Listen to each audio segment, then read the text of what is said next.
Perkenalkan, nama saya Tirza Filiani Tari dengan NIM 19070100130.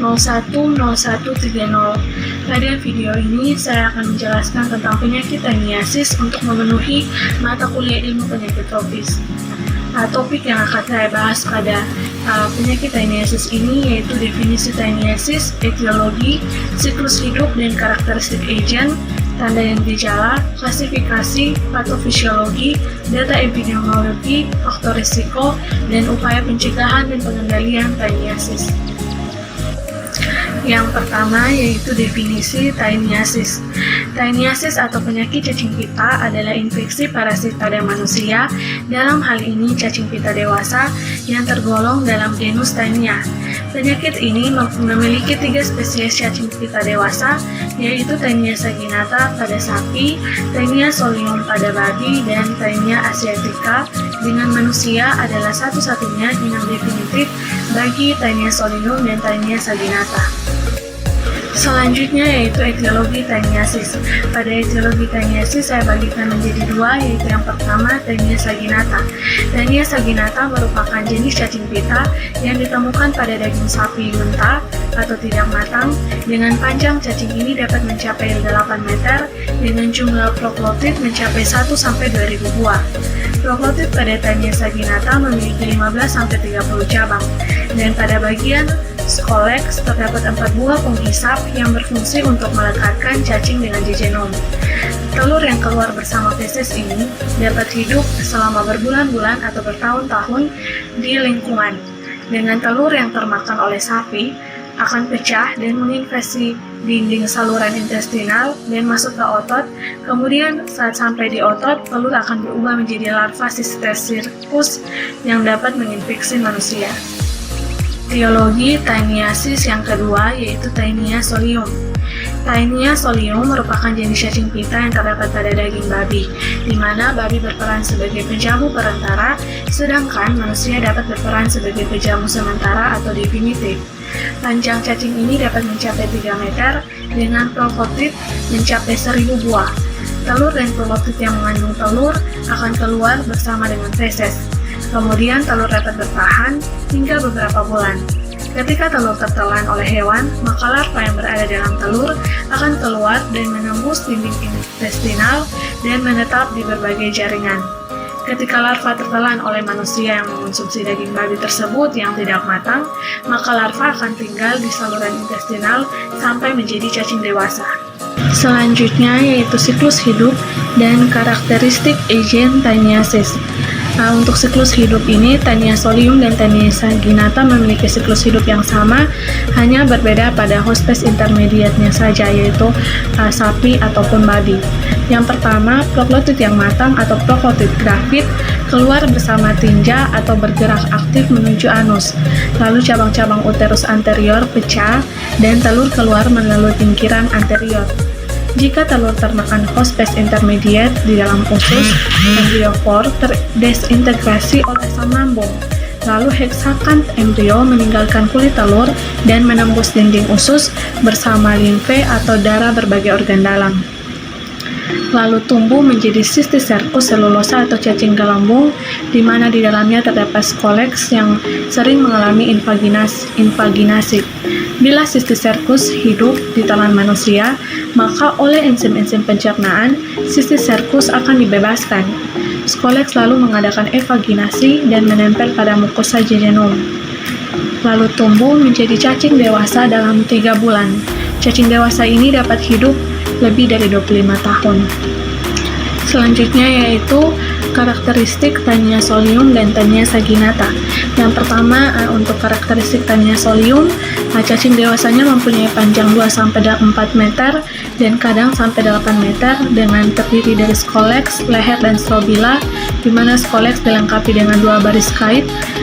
Kemudian diameter skoleksnya kurang lebih 1 mikrometer dan terdapat 4 buah batil isap yang berbentuk mangkok dan mempunyai 800 hingga 1000 segmen dengan lubang kelamin pada sisi lateral kanan atas, kanan atau kiri yang tidak beraturan.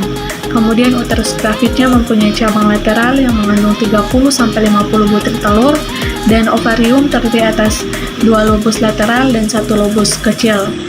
Kemudian yaitu karakteristik Tania saginata, di mana cacing dewasanya mempunyai panjang 5-10 meter yang terdiri dari skoleks, leher, dan strobila dengan skoleks berbentuk piriform.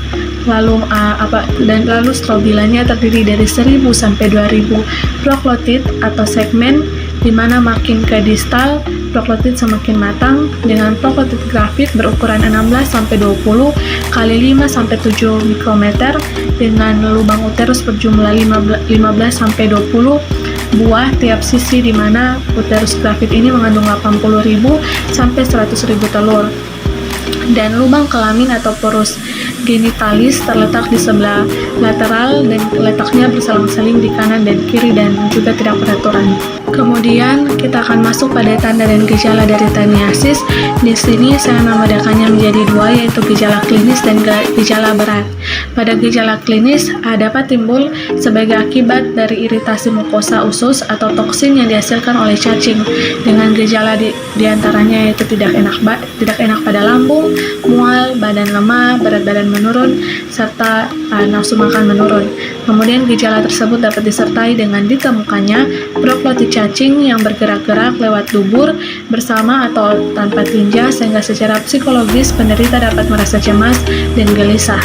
Kemudian pada gejala berat dapat terjadi apabila proklotid berpindah ke organ lain seperti appendix, uterus, saluran empedu, dan nasofaringeal, dan dapat menyebabkan appendistis, kolonistis, atau sindrom lainnya. Selanjutnya yaitu klasifikasi taniasis. Di sini untuk Taenia solium dan Taenia saginata memiliki klasifikasi dari kingdom sampai genus yang sama, hanya berbeda pada spesies. Dengan kingdom Animalia, filum Platyhelminthes, kelas Cestoda, ordo Cyclopilidea, family Taenidea, genus Taenia, dan spesies ada Taenia solium dan Taenia saginata. Selanjutnya yaitu patofisiologis taniasis, di mana patofisiologis taniasis dimulai dari masuknya Taenia sp ke saluran pencernaan dan berdiam di jejunum, dengan cacing dewasa akan melekatkan diri pada mukosa usus melalui penghisap dan menimbulkan gejala. Manusia akan terinfeksi oleh Taenia sp ketika menelan fasis di serkus, dan untuk spesies Taenia solium, manusia juga dapat terinfeksi melalui telur dan proklotid secara langsung. Namun hal ini menyebabkan sisterkosis, bukan taniasis. Dan larva yang sudah masuk akan menetap di jejunum dan berkembang menjadi cacing dewasa di sana, dengan membutuhkan waktu sekitar 2-3 bulan untuk menjadi cacing dewasa. Pada cacing dewasa memiliki penghisap di bagian skoleks yang berfungsi untuk mengambil sari-sari makanan dari pembuluh darah, sehingga individu yang terinfeksi dapat mengalami gejala-gejala saluran cerna, merasa lemas, dan mengalami penurunan berat badan. Dan pada Taenia solium, selain memiliki penghisap, di bagian skoleksnya juga terdapat kait, sehingga perlekatan ke dinding usus menjadi lebih kuat. Selanjutnya yaitu data epidemiologi taniasis. Secara global pada tahun 2010 ditemukan sekitar 300.000 orang di seluruh dunia terinfeksi Taenia solium, dengan infeksi Taenia solium lebih banyak ditemukan pada negara-negara berkembang, sedangkan untuk infeksi Taenia saginata lebih sporadik dan ditemukan pada negara-negara maju. Untuk data epidemiologis taniasis di Indonesia, itu prevalensi kejadian taniasis mencapai 1,1% sampai 45,8%, dengan 4 provinsi yang masih endemis menurut Depkes RI tahun 2012, yaitu Papua, Bali, Nusa Tenggara Timur, dan Sumatera Utara. Selanjutnya yaitu faktor risiko taniasis.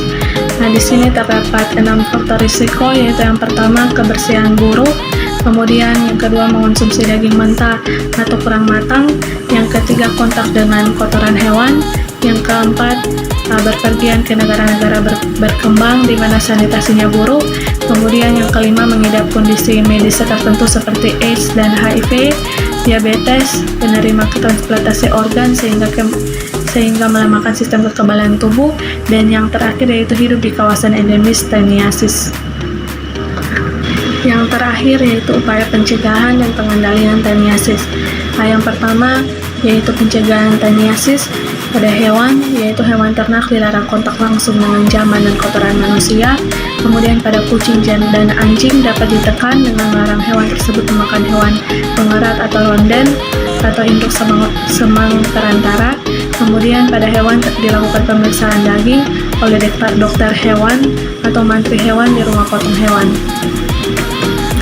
Kemudian yaitu pencegahan pada manusia dilakukan dengan hindari memakan daging yang kurang matang, baik daging sapi maupun babi, menjaga kebersihan lingkungan, selalu mencuci tangan dengan air dan sabun setelah buang air dan sebelum mengolah makanan, kemudian mencuci bersih buah dan sayur dengan air mengalir, kemudian membunuh larva dan telur cacing dengan membekukan daging di suhu minus 20 derajat Celcius selama 12 jam, kemudian segera membersihkan lingkungan dari tinja hewan, lalu hindari mengonsumsi daging yang mentah, di mana daging tersebut harus dimasak sampai matang, kemudian rutin meminum obat cacing untuk mencegah infeksi cacing.